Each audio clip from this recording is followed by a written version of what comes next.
One, it's almost sweater weather. Two, I'm craving a big old pot of beef stew. And three, here in a few weeks, I'm not going to have to mow my grass anymore. None of that coming up in this pastoral update starting right now. Tonight is the Fall Fest parade.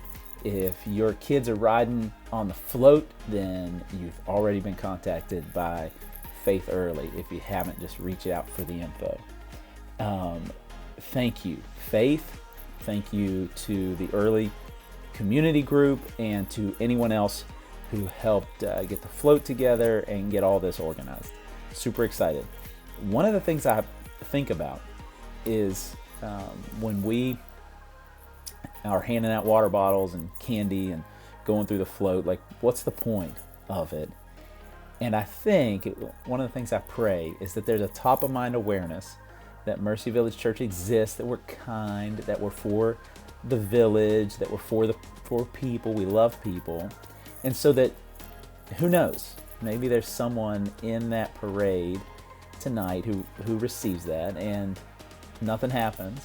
But here in a few weeks or something, they find themselves in a point of crisis or a point of doubt or a point of desiring to explore what it means to have a relationship with Jesus. And they remember Mercy Village Church, and then they can get connected with us, and more importantly, infinitely more importantly, connected with Jesus. So I pray that there's stories that include that aspect. But regardless, it's going to be fun to hang out and be together as the people of God at the parade. So that's exciting. I just want to say this past weekend was super busy.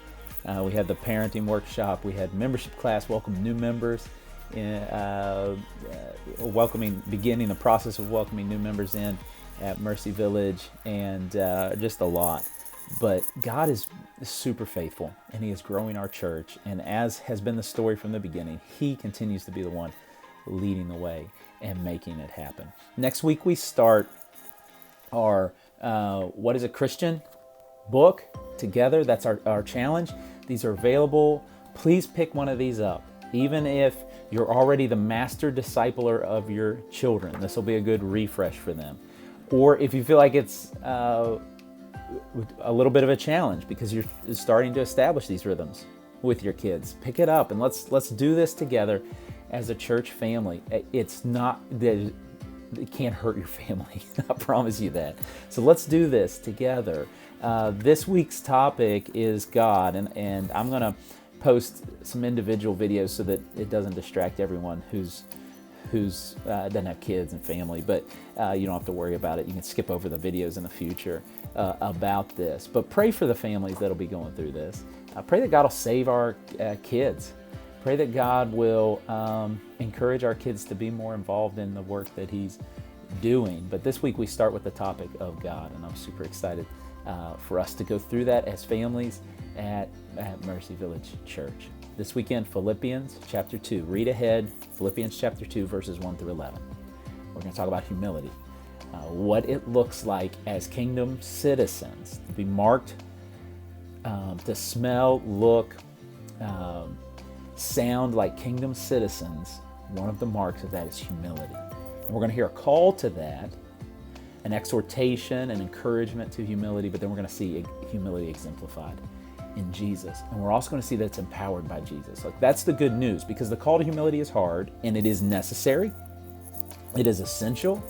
It is a piece of what it means to be a citizen of the kingdom. And so we can't just shrug off the call to humility, but it's exemplified and empowered by Jesus. That's the good news. And so I hope to see you guys on Sunday. Hope to see you guys tonight along the parade route or in the parade, and hope to see you guys on Sunday. Read ahead, Philippians chapter 2, verses 1 through 11. I think that's everything. I am flying off the cuff on this one. Love you guys. Have a great weekend.